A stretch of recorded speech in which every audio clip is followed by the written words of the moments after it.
Hello, America. London calling.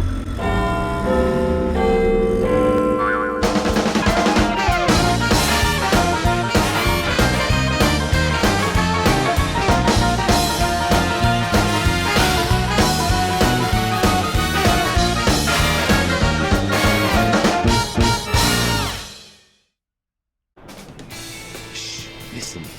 Can you hear that? That's the beat of the heart of London. Fabulous, isn't it? A steady rhythm by which we can live our lives. The Sousa Chameleon spiritual couple who take rhythm to a whole different level.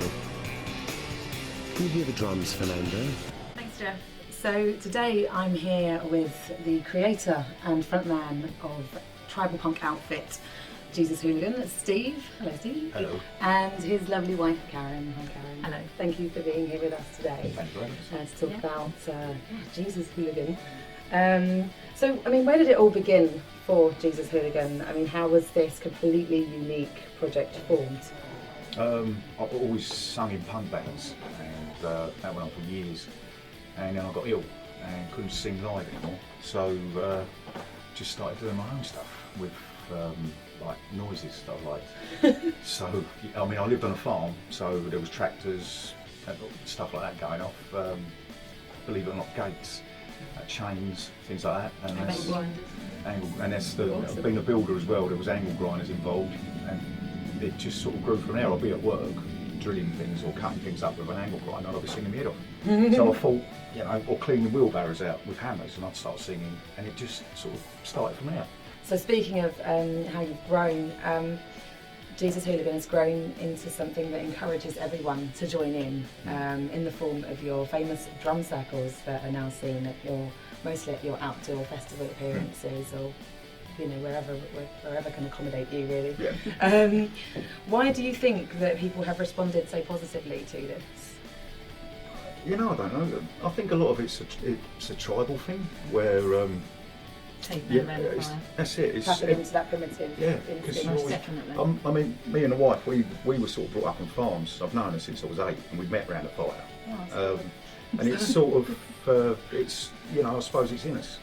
And of course, I noticed very early on, because I like the sound of barrels, so when we started doing it live, I just had barrels with the chains on it, because when you hit a barrel with a big stick and the chains, it makes a lovely sound. It continues. And that's where that started. Then I noticed people actually wanted to hit the barrels. So I started off with, like, the first gig we'd done, there was me and a barrel, basically, and a guitar and things like that. But then I noticed more and more people were actually standing there going, "Can I hit it?" And so I started getting more and more barrels in, and of course then it just grew from that. And of course, having my wife sort of behind me, I'd go, "We need more barrels," and she's like, "Yes, let's get more barrels." So it's like, so that's what we've ended up with, like a big army. Goes the summer house. Yeah, that's it. Well, I filled the summer house up with barrels and the garden, and now we've had to actually we put them in a lock-up because my wife wanted the garden back. The summer house. So we've got a garden. And a warehouse for the barrels. But I think the participation thing, I always take it back to when you were a child. Your mum puts you on the floor with saucepans and a wooden spoon, and you automatically do it. And I think it's a grown-up version Bang, of bang, that. bang, Because bang. when you're sitting on the kitchen floor, you're having fun, you're making noise, and everything. It's just a grown-up version of that. I always think. Anyway, you look at their faces; they're beaming, covered in sweat, and yeah, they're having the time of their lives. And I a get to little see. endorphin thing, isn't Yeah, I it? was going to say, it gets the adrenaline going. Oh, yeah. On your album, Touch Pure Passion, it features a song called "I Met Her Mate" as an example of the somewhat crude lyrics you speak of. Some of the lyrics, such as "You lion bitch, I'd even call you witch. Your men kill themselves to be rid of you. You look a mess, I don't pity you." I didn't say that right at all, but never mind. You got the gist. You got the gist of it. Have you had any negative backlash No. because of your lyrical style? No. The thing is, I don't write songs that, you know, I haven't got a thesaurus and I put in a word and I get it right. Every song I write is actually an experience I've gone through. That's why I write about love songs about the wife. Basically, all Jesus Hooligan songs are love and hate songs because that's all it's part of life. experiences. So if I experience something with one person, I'll write about it and it goes into a song. That is actually that's the second part of it. Like the first one's I met a woman, and the second was I met her mate, and it's based on It was a lady, should we say, who wanted. How do you put this? She wanted me to sleep with her, Okay. and I turned her down. Okay. And since then, she's done nothing but try and cause me a lot of trouble. And it's based around that, really. And it actually came to a head one night when she actually became, I think, because she couldn't get what she wanted off me. Because I mean, I don't really like her. She's not a nice person. And she looks like she's chewing about 5 wasps all the time. So it's like, you know, and no, she's just not nice. But it actually came to a head one night where she actually.